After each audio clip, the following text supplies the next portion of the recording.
नमस्कार मित्रांनो, आज आपण आरबीआय बँकेबद्दल जाणून घेऊया। आरबीआय बँक कशा पद्धतीने काम करते, आरबीआय बँकेचे परिणाम जे मार्केटवरती पडतात आणि परिणाम पडल्याच्या नंतर सर्वसामान्य जनतेवरती होणारा परिणाम कशा पद्धतीने होतो, आज आपण या लेक्चरमध्ये बघणार आहोत। त्याच्यानंतर एक्झामच्या ओरिएंटेड मी घेण्याचा प्रयत्न केलेला आहे, कारण बऱ्याचशा वेळेस जेवढ्या पण वन डे एक्झाम होतात त्या वन डे एक्झाम मध्ये बँकिंग प्रणालीवरती आरबीआय वरती बरेचसे प्रश्न विचारले जातात। त्यांचा ऍक्ट विचारला जातो, त्यांची स्थापना विचारली जाते, कोणत्या आयोगानुसार त्यांची स्थापना झाली, त्यांचे मुख्यालय कुठे होते, त्यांचे गव्हर्नर कोण होते, पहिले गव्हर्नर कोण होते, त्यांचं राष्ट्रीयकरण कधी झालं, कोणत्या नियमानुसार राष्ट्रीयकरण झालं, या सर्व गोष्टी त्याच्यामध्ये पार्श्वभूमीमध्ये येतात।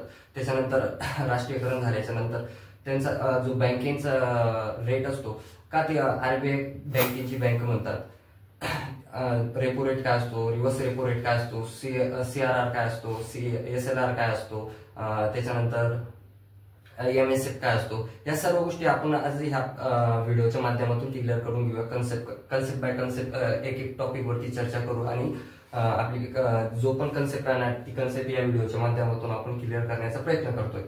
चला तर सुरुवात करूया। आरबीआय बँकेचं काम काय, कशा पद्धतीने काम करते तुम्हाला माहिती आहे का? आरबीआय बँक ही एक केंद्र सरकारची केंद्रीय बँक आहे। जी कमर्शियल बँका असतात ना, ह्या ज्या कमर्शियल बँका असतात, ह्या कमर्शियल बँकांची बँक आहे। कमर्शियल बँकाचे खाते हे आरबीआय कडे असतात। तर कशी काम करते, तिची पार्श्वभूमी काय ते आपण आता ह्या व्हिडिओच्या माध्यमातून बघूया। तुम्हाला सांगतो, एक हिल्टन कमिशन येत आहे 1926 ला।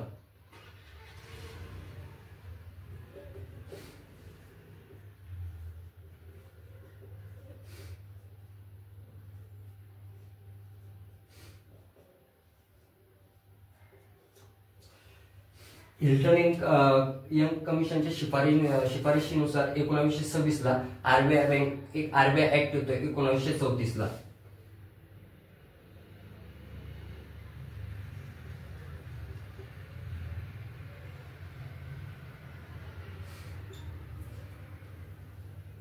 आरबीआय ऍक्ट 1934 ला आल्याच्या नंतर आरबीआय बँकेची स्थापना होते। आरबीआय बँकेची स्थापना होते 1 एप्रिल 1935 ला।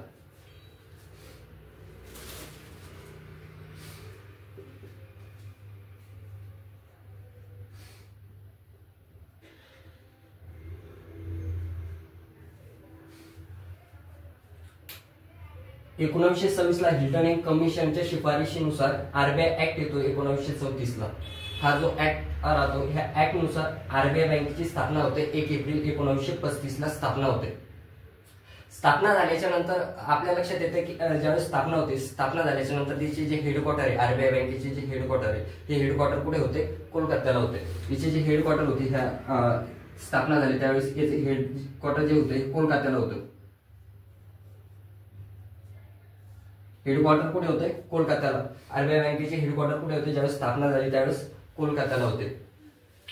आरबीआय बँकेचे हेडक्वार्टर कोलकात्याला होते। 1937 पर्यंत हे कोलकात्याला राहिले आणि 1937 नंतर आरबीआय बँकेने स्थलांतरित झाले, हे मुंबईला गेले। कोलकात्याला कधीपर्यंत राहिले, 1937 पर्यंत। 1937 पर्यंत कुठे राहिले, हे कोलकात्याला राहिले। 1937 नंतर हे स्थलांतरित झाले, स्थलांतरित होऊन कुठे गेले, मुंबईला गेले। कुठे गेले, मुंबईला। मुंबईला गेल्याच्या नंतर मुंबई ही भारताची एक आर्थिक राजधानी।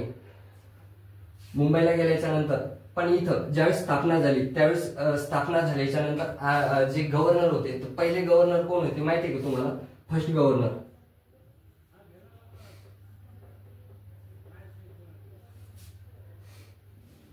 त्याच्यानंतर सेकंड आणि भारतीय।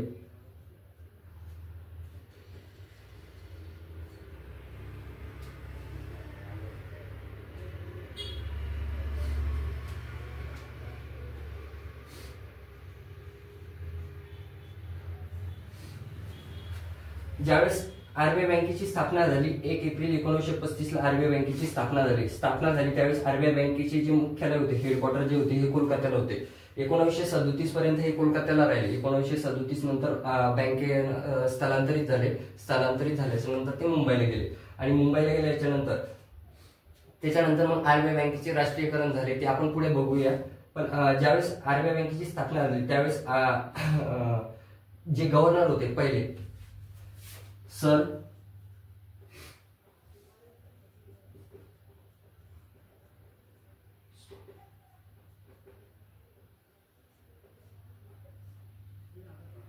पहिले गव्हर्नर कोण होते? सर ऑस्बर्न स्मिथ हे पहिले गव्हर्नर होते. त्याच्यानंतर दुसरे गव्हर्नर जे होते, दुसरे गव्हर्नर कोण होते माहितीये का तुम्हाला? दुसरे गव्हर्नर कोण होते?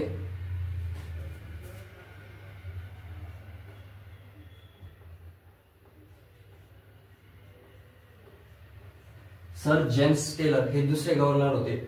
आणि पहिले भारतीय आणि स्वतंत्र भारताचे पहिले गव्हर्नर कोण होते? सी डी देशमुख होते. कोण होते?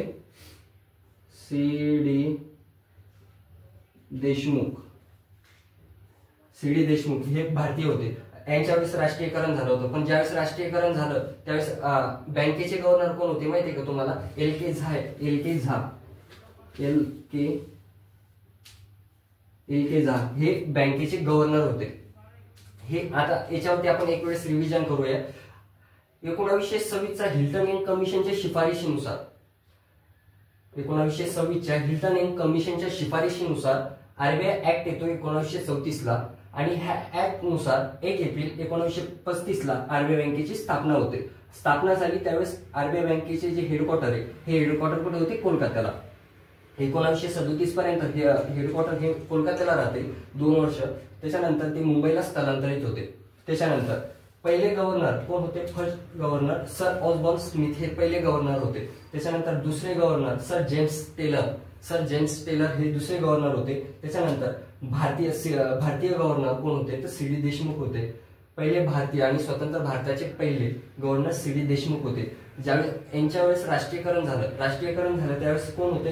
गव्हर्नर कोण होते? तर एल के झा हे कोण होते? गव्हर्नर होते, बँकेचे गव्हर्नर होते. आता आपण राष्ट्रीयकरण कधी झाले राष्ट्रीयकरण ते बघूया. हे व्हिडिओ पॉज करून तुम्ही हे नोट डाऊन करू शकता. याच्यावरती बऱ्याचशा वेळेस एक्झामला प्रश्न आलेले आहेत. कोणत्या कमिशननुसार कोणत्या हिल्टन एंड कमिशनच्या शिफारशीनुसार स्थापना झाली याच्यावर पण प्रश्न आलेला आहे. कोणत्या ऍक्ट नुसार आरबीआय बँकेची स्थापना झाली याच्यावर पण प्रश्न आलेला आहे. त्याच्यानंतर आरबीआय बँकेची स्थापना कधी झाली? 1 एप्रिल 1935 ला. याच्यावर पण प्रश्न आलेला आहे. त्याच्यानंतर मुख्यालय ज्यावेळेस आरबीआय बँकेची स्थापना झाली त्यावेळेस आरबीआय बँकेचे मुख्यालय कुठे होते? कोलकात्याला होते. याच्यावर पण प्रश्न आलेला आहे. हे जेवढे पण पॉईंट आहे याच्यावरती वारंवार प्रश्न आलेले आहे वन डे एक्झामला. आणि प्रश्न हे याच्यावरती रिपीट होतातच. त्याच्यामुळे तुम्ही व्हिडिओ पॉज करून हे नोट डाऊन करून घ्या. एक नोट्स टाईप मध्ये आहे. चला तर आपण पुढे बघूया राष्ट्रीयकरण कधी झाले.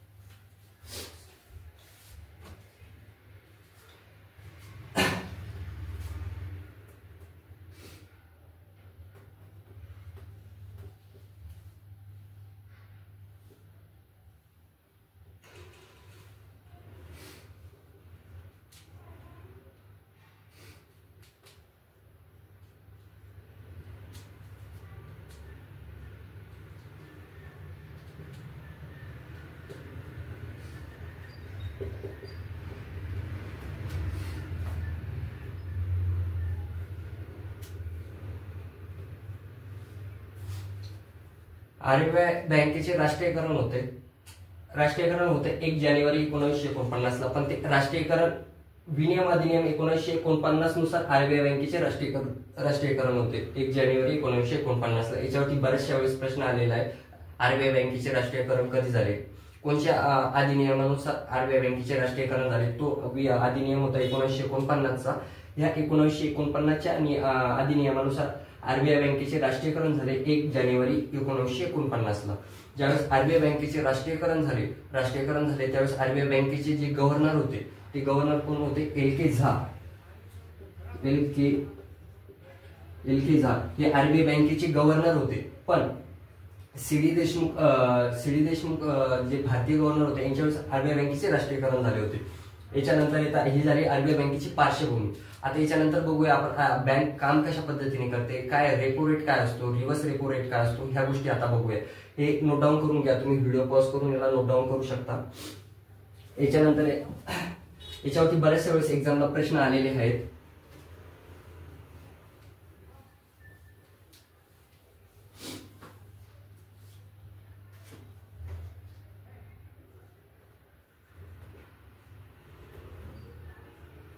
रेपो रेट,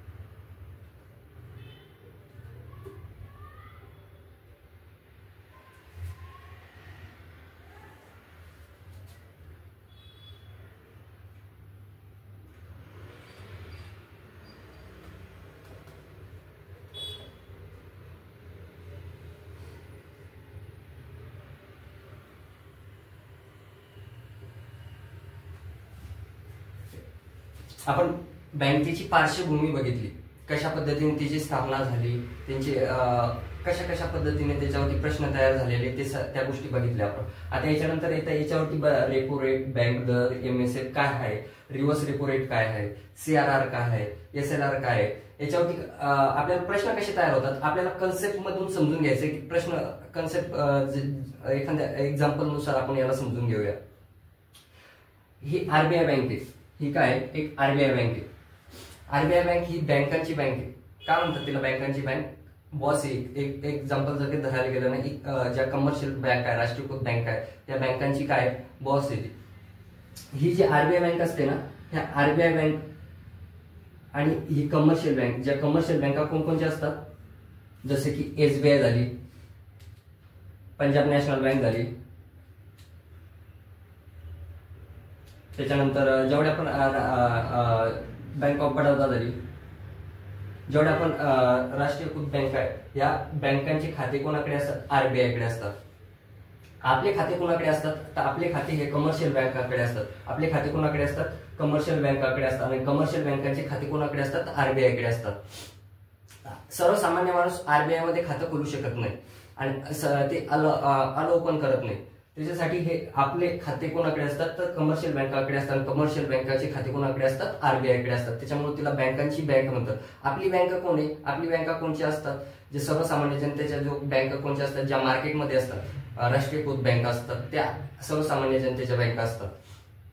पण ह्या बँकांची बँक कोणची आहे? तर RBI. आलं लक्षात? RBI बँकांची बँक का म्हणतात? कारण कमर्शियल बँकांचे खाते हे RBI कडे असतात, त्याच्यामुळे तिला बँकांची बँक म्हणतात. आता बँकांची बँक तर म्हणतात ते तर ठीक आहे, पण हे रेपो रेट काय आहे, बँक दर काय आहे, MSF काय, हे कशा पद्धतीने काम करतात, कशाला म्हणतात, हे रेट कशा पद्धतीने लावले जातात. आता मी एक एक्झाम्पल सांगतो तुम्हाला. समजा मी आहे, मला एक लोनची गरज पडली, पैशाची गरज पडली, मी कुठे जाणार? बँकेकडे जाणार, बरोबर. ज्यावेळेस मी बँकेकडे जाणार, बँकेमध्ये खातं खोलणार आणि बँकेला लोनसाठी मागणी करणार की मला 1 लाखाची गरज आहे, 1 लाख रुपये पाहिजे. बँक काय करेल? मला माझे डॉक्युमेंट चेक करते आणि मला 1 लाख रुपये लोन देईल, बरोबर. आता त्याच पद्धतीने ह्या ज्या कमर्शियल बँका असतात, त्या कमर्शियल बँकाकडे खूप पैसा असतो, पण इमर्जन्सी मध्ये लागणारा पैसा, कधी त्यांच्याजवळ भांडवल नसतं, कमी पडले, पैसे कमी पडले, 1 दिवसासाठी कमी पडतात, काही 7-8 दिवसासाठी कमी पडतात, ते 2 महिन्यासाठी पैशाची गरज पडते. या पद्धतीने जशी आपल्याला गरज पडते पैशाची, तशीच त्या बँकांना पण गरज पडते. पण ती गरज कशा पद्धतीने पडते? ती दिवसांवरती गरज पडते, आणि ज्या दिवसामध्ये गरज पडते त्या दिवसांवरला म्हणजे कालावधीसाठी एक रेट दिलेला असतो, एक नाव दिलेलं असतं. 1 ते 2 दिवसासाठी जर कधी गरज पडली, आपण 1-2 दिवसासाठी गरज पडली, एखाद्या मित्राकडून पैसे घेतो, मला 2 दिवसासाठी पैसे पाहिजे, ते आपण 2 दिवसाच्या बोलीसाठी घेतो पैसे, बरोबर. ती आपली बोली झाली 2 दिवसाची. मला 1 हप्त्यासाठी पैसे पाहिजे किंवा 10 दिवसासाठी पैसे पाहिजे, ती दिवसाची बोली झाली. त्याच्यानंतर मला 2 महिन्यासाठी पैसे पाहिजे, मला 3 महिन्यासाठी पैसे पाहिजे, ती महिन्याची बोली झाली. त्याच पद्धतीने ज्या कमर्शियल बँका असतात, ह्या कमर्शियल बँकांना बी सेम ह्याच पद्धतीमध्ये पैशाची गरज पडते. ते एक एक्झाम्पल थ्रू सांगतो मी तुम्हाला. समजा SBI बँक आहे आणि हे SBI बँकेला 2 दिवसासाठी पैशाची गरज पडली, इमर्जन्सी मध्ये फंड पाहिजे आणि 2 दिवसासाठी पैसे पाहिजे. तर मग हे SBI बँक काय करेल? RBI कडे जाईल, RBI कडे मागणी करेल आणि मला 2 दिवसासाठी पैसे पाहिजे. 2 दिवसासाठी जी इमर्जन्सी फंड भेटतो त्याला MSF म्हणतात. 2 दिवसासाठी, 1 ते 2 दिवसासाठी, 1 ते 2 दिवसासाठी जे पैसे घेतले जातात, कमर्शियल बँका ज्या RBI कडून 1 ते 2 दिवसासाठी लोन घेतात, पैसे घेतात, त्याला काय म्हणतात? MSF म्हणतात. त्याच्यानंतर 1 ते 2 दिवसापेक्षा जास्त कालावधीसाठी पैसा घेणे. कसं? 1 ते 2 दिवसापेक्षा जास्त कालावधीसाठी पैसा घेणे. मग त्याच्यासाठी काय करणार आहे? बँक रेट, रेपो रेट हे असतात. पण 14 दिवसापर्यंतच पैसे पाहिजे मला, 14 दिवसानंतर मी तुम्हाला पैसे रिटर्न करून देईल. कमर्शियल बँका काय करतात? 14 दिवसात ठीक आहे, 14 दिवसासाठी पाहिजे, त्याच्यासाठी एक स्पेसिफिक रेट आहे. काय? Repo rate. रेपो रेट किती दिवसासाठी? 1 ते 14 दिवसासाठी. 1 ते 14 दिवसासाठी रेपो रेट किती दिवसासाठी? 1 ते 14 दिवसासाठी असतो. पण 14 दिवसापेक्षा जास्त कालावधीसाठी पैसे पाहिजे, 14 दिवसापेक्षा जास्त कालावधीसाठी पैसे पाहिजे कमर्शियल बँकांना. तर आरबीआय काय करते? ठीक आहे, 14 दिवसापेक्षा जास्त पाहिजे, त्यासाठी बँक रेट आहे. बँक रेट त्याला काय म्हणतात? 1 ते 14 दिवसापेक्षा जास्त.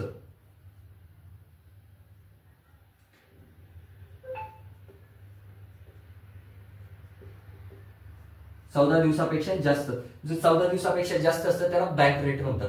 1 ते 2 दिवसासाठी असतं त्याला काय म्हणतात? एमएसएफ म्हणतात. त्याच्यानंतर 1 ते 14 दिवसासाठी रेपो रेट असतो. आता हा रेपो रेट काय असतो? हा आरबीआय बँक ठरवत असतो. आता रेपो रेट समजा 4%, रेपो रेट काय? 4%. त्याच्यानंतर बँक दर काय असतो? बँक दर जो असतो रेपो रेट पेक्षा 25% कमी जास्त, 0.25% कमी किंवा जास्त असतो. समजा 4.25, 4.50, 4.75 या सिच्युएशन मध्ये असतो. एमएसएफचा रेट काय असतो? हा जो याचा रेट जो असतो हा रेपो रेट पेक्षा जास्त असतो. हा 5.56% या पद्धतीने असतो. आणि हे जे रेट असतात हे आरबीआय बँक ठरवत असते. हे जे रेट असताना हे आरबीआय बँक कमर्शियल बँकांना देणारे जे पैसे पैसे दिल्या जातात, लोन दिल्या जातात, त्या पद्धतीने हे रेट ठरवले जातात. रेपो रेट, बँक दर, एमएसएफ हे आरबीआय कडून कमर्शियल बँका ज्या पद्धतीने पैसे घेतले जातात 1 दिवसासाठी, 14 दिवसासाठी, 14 दिवसापेक्षा जास्त कालावधीसाठी, तर ह्या पद्धतीने ते रेट त्याला लावले जातात. यांनाच रेपो रेट, बँक दर, एमएसएफ या पद्धतीने हे म्हणलं जातं. आता याच्या व्यतिरिक्त ह्या ज्या रेटमध्ये जो डिफरंट पडतोय ना, तो हा डिफरंट आरबीआय बँक ठरवत असते. आणि हा रेट वर्षातून 4 वेळेस बदलत असतो. ते आरबीआयच्या नुसार, रेग्युलेशननुसार हा आरबीआय याला वर्षातून 4 वेळेस चेंजेस करत असते. त्याच्यानंतर येते रिव्हर्स रेपो रेट कशाला म्हणतात, सीआरआर कशाला म्हणतात, एसएलआर कशाला म्हणतात. जो रिव्हर्स रेपो रेट आहे आणि सीआरआर आहे आणि एसएलआर आहे. आता रिव्हर्स, आता हे तर कळालं तुम्हाला की रेपो रेट आणि बँक दर आणि एमएसएफ हे आरबीआय कडनं कमर्शियल बँका पैसा घेतात.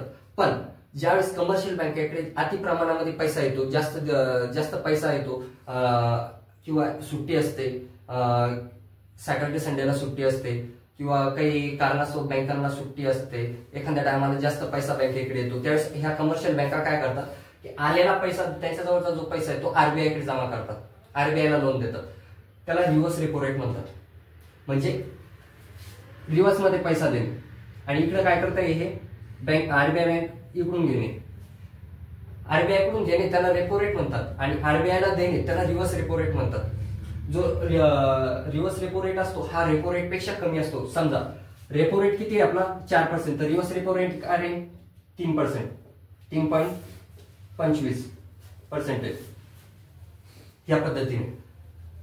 कारण काय असतं, आरबीआय ने कमर्शियल बँकांना ज्यावेळेस दिलेला जो पैसा असतो तो जास्त पर्सेंटेज मध्ये असतो. पण कमर्शियल बँकेने आरबीआयला ज्यावेळेस पैसा दिला जातो तो कमी रेट मध्ये असतो. याच्या मागचं कारण काय समजून घ्या. आरबीआय काय म्हणते, ज्यावेळेस मी तुम्हाला जो पैसा दिलेला आहे, ज्यावेळेस मी तुम्हाला ज्या पर्सेंटेजवरती पैसा दिलेला आहे त्याच पर्सेंटेजने मी तुमच्याकडून पैसा नाही घेणार, पण त्याच्यावरती तुम्हाला पर्सेंटेज देईल पण कमी प्रमाणात देईल. जसं मी 4% आरबीआयने कमर्शियल बँकांना 4% मध्ये दिले, तर मी तुम्हाला 3% मध्ये देईल. त्यावेळेस मग कमर्शियल बँका काय करतात, आरबीआय कडे पैसा देतात, त्याला रिव्हर्स रेपो रेट म्हणतात. रिव्हर्स रेपो रेट आला लक्षात, आणि रेपो रेट पण आला तुमच्या लक्षात. रिव्हर्स रेपो रेट, बँक दर काय असतो आणि एमएसएफ काय असतो हे तुमच्या लक्षात आलं. त्याच्यानंतर रिव्हर्स रेपो रेट हा पण कळाला तुम्हाला, पॉज करून याला नोट डाऊन करू शकता तुम्ही. त्याच्यानंतर येतो सीआरआर आणि एसएलआर. सीआरआर आणि एसएलआरचं काम काय, सीआरआर कशा पद्धतीने काम करतो, एसएलआर कशा पद्धतीने काम करतो, आता ते आपण बघूया. मी याला हे करतो.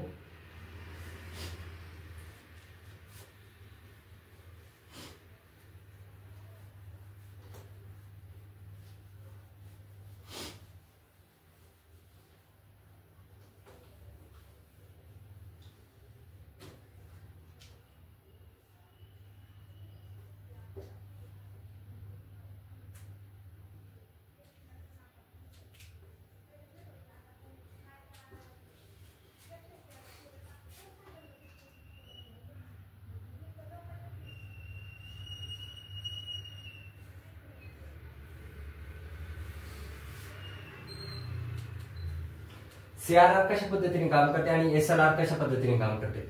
हा जो सीआरआर असतो कॅश रिझर्व्ह रेशो म्हणतात त्याला, कॅश रिझर्व्ह रेशो.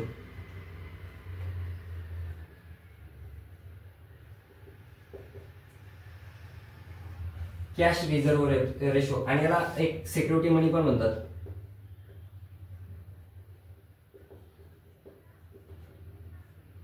सिक्युरिटी मनी पण म्हणतात आणि कॅश रिझर्व्ह रेशो सिक्युरिटी मनी असतो ते. आणि हे सीआरआर आणि एसएलआर हे कशावरती डिपेंड राहते, एनडीटीएल वरती डिपेंड राहते. एनडीटीएल काय आहे, नेट डोमेस्टिक टाइमलाईन, जी टाइमलाईन असते याच्यावरती डिपेंड करते सीआरआर आणि एसएलआर. आता सीआरआरचं काम काय, समजा आता एक उदाहरणाच्या माध्यमातून समजून घेऊया आपण. समजा मी बँकेकडे गेलो, ही एसबीआय बँक आहे आणि ही आरबीआय बँक आहे, बरोबर. आणि हा मी ज्यावेळेस काय करणार आहे, आता उदाहरणाच्या माध्यमातून समजून घ्या तुम्ही. मी बँकेकडे जातो आणि बँकेला किती पैसे बँकेमध्ये जमा करतो, 1000 रुपये मी बँकेमध्ये जमा केले. 1000 रुपये मी बँकेमध्ये जमा केले. ज्यावेळेस मी 1000 रुपये बँकेकडे जमा करणार आहे, तर आरबीआय काय सांगते, तुमच्याकडे जे 1000 रुपये जमा झाले याच्यामधले आम्हाला 4%, 5% जो रेट असतो ठरवलेला, जो सीआरआरचा जो रेट असतो त्या पर्सेंटेजनुसार तेवढे पैसे त्या पैशापैकी माझ्याकडे जमा करा. समजा सीआरआरचा कधी 4% असला तर मग एसबीआय कमर्शियल बँकांना 1000 रुपयामधले 4% हे कुणाकडे जमा करावं लागणार आहे, आरबीआयकडे जमा करावं लागणार आहे. 1000 रुपयामधले 4% पैसे आरबीआयकडे जमा करावं लागणार आहे. आणि ज्यावेळेस आरबीआयकडे हे 4% पैसे जमा करतील, आरबीआय ह्या 4%वरती यांना पर्सेंटेज नाही देणार आहे. हे सिक्युरिटी मनी असतो. हे कशासाठी असतो, कदाचित जर कधी ह्या बँक समजा बंद पडली, पळून गेली, त्याच्यानंतर काही कारणास्तव यांच्याकडे पैशाची कमी खंडणी झाली, तर त्यावेळेस धोकाधडी झाली, त्यावेळेस हा कॅश रिझर्व्ह रेशो जो सिक्युरिटी मनी असतो तो आरबीआयकडे जमा करावा लागत असतो. आरबीआयकडे जमा केल्याच्या नंतर आरबीआय ज्या पद्धतीने पैसा आमच्याकडे जो सिक्युरिटी मनी जमा केलेला असतो तो नागरिकांना पुरवला जातो. जो याच्यातला 4% पैसे कोणाकडे जमा करावे लागतात, आरबीआयकडे जमा करावे लागतात. आणि जे 4% जमा करावे लागतात त्याला काय म्हणतात, CRR, cash reserve ratio, security money म्हणून याला ओळखलं जातं. सीआरआर कशाला, म्हणजे कमर्शियल बँकेकडे जो आलेला पैसा आहे, जेवढा पण आलेला पैसा आहे, जमा झालेला पैसा जो असतो तो पैसा आरबीआयकडे त्याच्यातला एनडीटीएल नुसार, म्हणजे नेट डोमेस्टिक टाइमलाईन नुसार जेवढ्या टायमासाठी आलेला आहे, जेवढा पैसा आयात झालेला आहे, आलेला आहे आणि किती कालावधीसाठी आलेला आहे, हे कशावरून ठरवलं जातं, एनडीटीएल वरती ठरवलं जातं. आणि याच्यावरती ठरवल्याच्या नंतर त्याच्यावरती पर्सेंटेज काढला जातं, जो की सीआरआर ठरवलेला असतो. तो पर्सेंटेज जो काढलेला असतो या पर्सेंटेजवरती मग ते आरबीआयकडे काय करावं लागतात, जमा करावं लागतात. 4% हा जो रेट असतो हा आरबीआय ठरवलेला असतो. 4% याच्यातले काय करावं लागतात, आरबीआयकडे जमा करावं लागतात. त्याच्यानंतर एसएलआरचं काम काय असतं, एसएलआर जो असतो, एसएलआरचं काम काय असतं, एक स्टँडर्ड लिक्विडिटी रेशो असतो तो. आणि हा रेशोमध्ये याचं काम, एसएलआरचं जे काम असतं, ह्या मुद्दलपैकी जी जमा झालेली रक्कम आहे, ह्या जमा झालेल्या रकमेपैकी 18%, 20% जे आरबीआयने ठरवलेला जो रेशो असतो, 19% चालू आहे सध्या, 19% नुसार ही याच्यातली 1000 रुपयातली 19% रक्कम काय करावं लागते, स्वतःपाशी ठेवावं लागते. म्हणजे ती खर्च करता येत नाही. ही रक्कम कोणाजवळ ठेवावं लागते, स्वतःजवळ ठेवावं लागते. ह्या 19% रक्कम ही खर्च करता येत नाही, ना लोन वाटता येत नाही, काहीच करता येत नाही ह्या रकमेला. ही रक्कम एक इमर्जन्सीसाठी जवळ ठेवावं लागते. कारण इमर्जन्सीमध्ये याने 1000 रुपये भरलेले, बरोबर, 1000 रुपये भरलेले, तर 1000 रुपये भरल्याच्या नंतर कदाचित याला जर कधी पुन्हा पैशाची जर कधी गरज पडली तर हे पैसे या बँकेकडे कमर्शियल बँकाजवळ पैसा अवेलेबल असला पाहिजे. त्याच्यासाठी हा पैसा 19% याच्यामध्ये स्वतःजवळ ठेवावा लागतो. आणि ह्या आरबीआय सांगतात त्यांना, कमर्शियल बँक यांनी जर कधी हा पैसा खर्च जर कधी केला तर ह्या बँकांवरती म्हणजे फाईन लागू शकतो.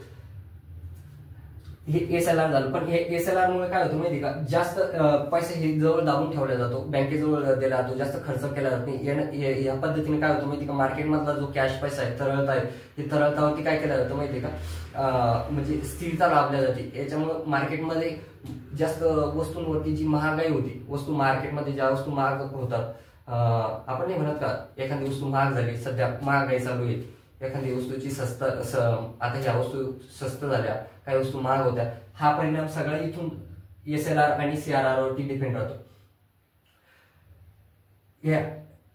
SLR जर कधी वरतून RBI बँकेने जर कधी कमी करायचा सांगितला, म्हणजे हा पर्सेंटेज जर कधी कमी करायचं सांगितलं, तर मग बँका काय करतील, समजा हा 19% याला जर कधी 15% जर कधी केलं, तर हे काय करतील, मग बाकीचे पैसे हे लोनच्या माध्यमातून लोकांना वाटतील.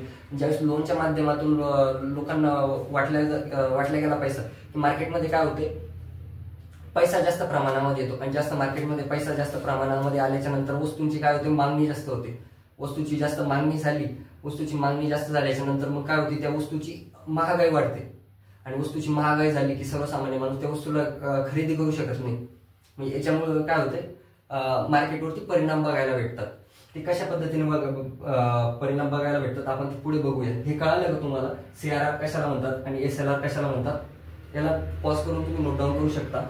आपण याच्यानंतर जे मार्केटमध्ये होणारे परिणाम आहे ते परिणाम बघूया आपण.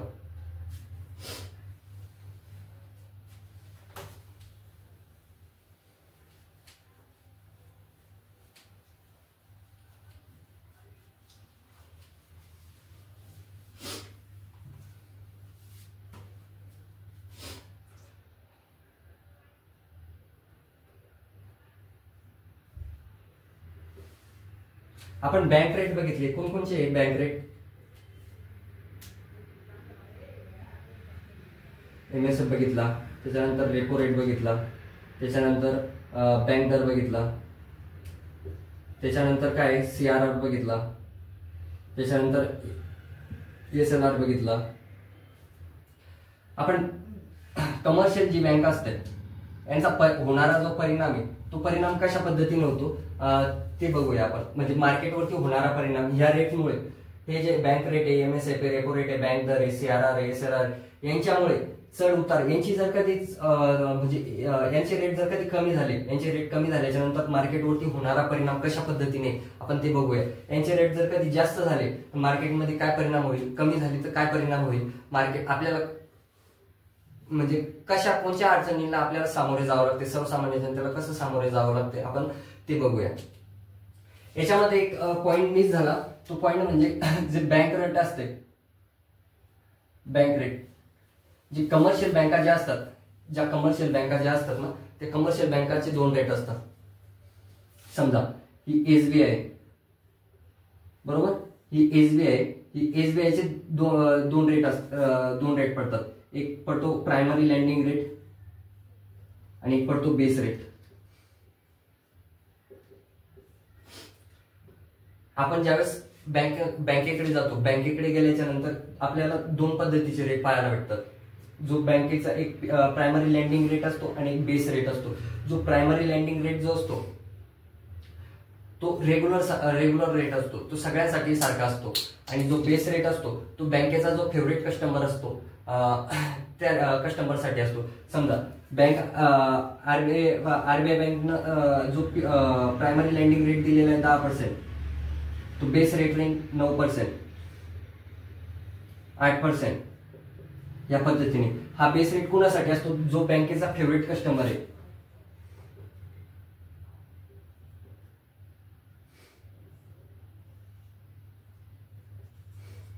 बँकेचा जो फेवरेट कस्टमर असतो त्याच्यासाठी हा बेस रेट असतो. आणि प्रायमरी लँडिंग रेट जो रेग्युलर कस्टमर असतो, रेग्युलर कस्टमर साठी हा प्रायमरी लँडिंग रेट असतो आणि फेवरेट कस्टमर साठी बेस रेट असतो. हे कशावरती डिपेंड करतंय, ज्यावेळेस हा रेपो रेट वरती हे डिपेंड करते. कशावरती, रेपो रेट वरती. आणि रेपो रेट कशावरती डिपेंड करतोय, हे आरबीआय वरती डिपेंड करतोय. समजा आरबीआयचा रेपो रेट किती आहे, 4%, बरोबर. आरबीआयचा रेट किती आहे, 4%. पण आपल्याला कस्टमरला हे SBI काय पर्सेंट न देणार आहे, 10%. 10% देणार आहे, बरोबर. पण इथं आरबीआयचा 4% आहे, बरोबर. पण बँकेचा जो फेवरेट कस्टमर आहे, बेस रेट काय असेल 8%, 9% या पद्धतीने. म्हणजे बेस रेट हा प्रायमरी लँडिंग रेट पेक्षा कमी असतो. हे आलं तुमच्या लक्षामध्ये, नोट डाऊन करून घ्या. जी कमर्शियल बँक असतात ती कमर्शियल बँका म्हणजे जनतेसाठी 2 पद्धतीचे रेट असतात आणि ते 2 पद्धतीचे कोणते असतात, एक रेग्युलर असतो आणि रेग्युलर मध्ये प्रायमरी लँडिंग रेट असतो आणि जो फेवरेट कस्टमर असतो त्यासाठी बेस रेट असतो. तो बेस रेट हा कमी असतो. आलं लक्षात, याला नोट डाऊन करून घ्या. आता याच्यानंतर बघू आपण मार्केटवरती होणारा परिणाम, कशा पद्धतीने याचा मार्केटवरती परिणाम होतो. मार्केटवरती 2 पद्धतीचा परिणाम होतो. जर कधी रेपो रेट जर कधी वाढला तर मार्केट महाग होते आणि रेपो रेट जर कधी कमी झाला तर मार्केट स्वस्त होते. कशा पद्धतीने स्वस्त होते, ज्या पद्धतीने आपण चलनामध्ये चढ उतार होते, रेपो रेट मध्ये चढ उतार होते आणि याचा परिणाम कसा पाहायला भेटतो हे बघू.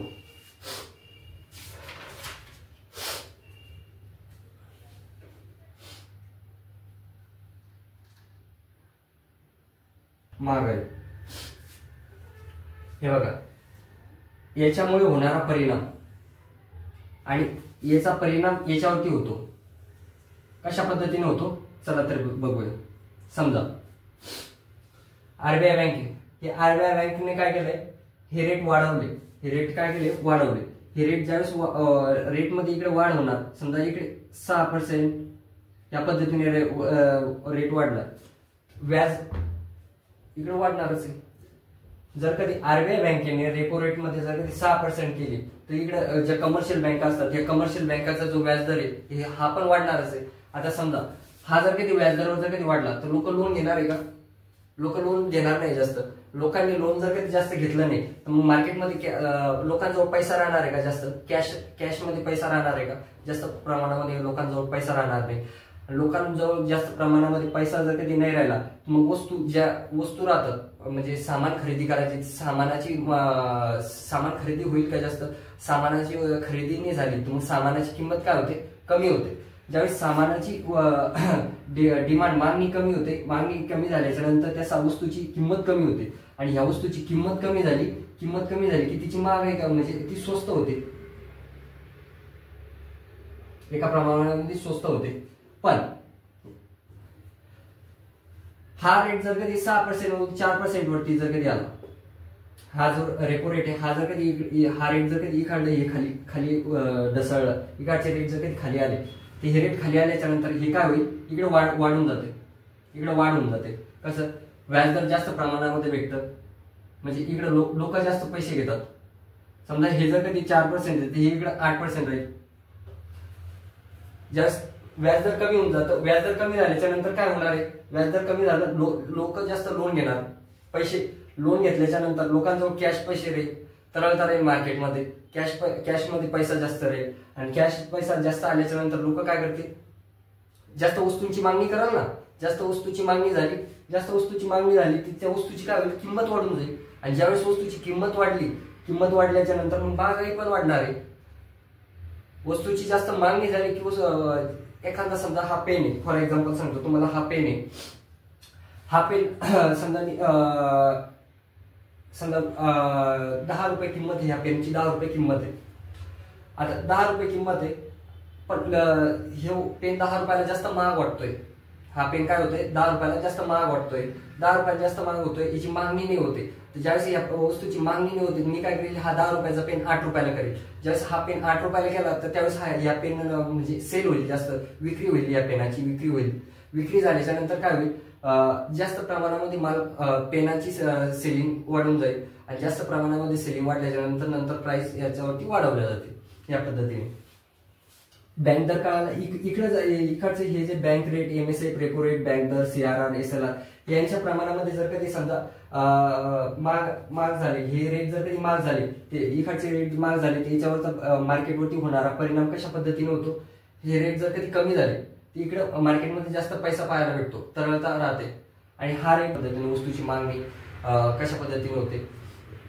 वस्तू महाग कशा होतात हा परिणाम सगळा याच्यावरती पडतो. याच्यावरती बऱ्याचशा वेळेस प्रश्न आलेले, bank rate, MSF, repo rate, bank दर, याच्यावरती बऱ्याचशा वेळेस प्रश्न आलेले. त्याच्यानंतर याच्यावरती ओरिएंटेड पॉइंट नोट्स टाईप मध्ये घेण्याचा प्रयत्न केलेला आहे मी. याच्यावरती बऱ्याचशा वेळेस एक्झामला प्रश्न आलेले, त्या प्रश्नांच्या हिशोबाने मी हा व्हिडिओ तयार करण्याचा प्रयत्न केलेला आहे.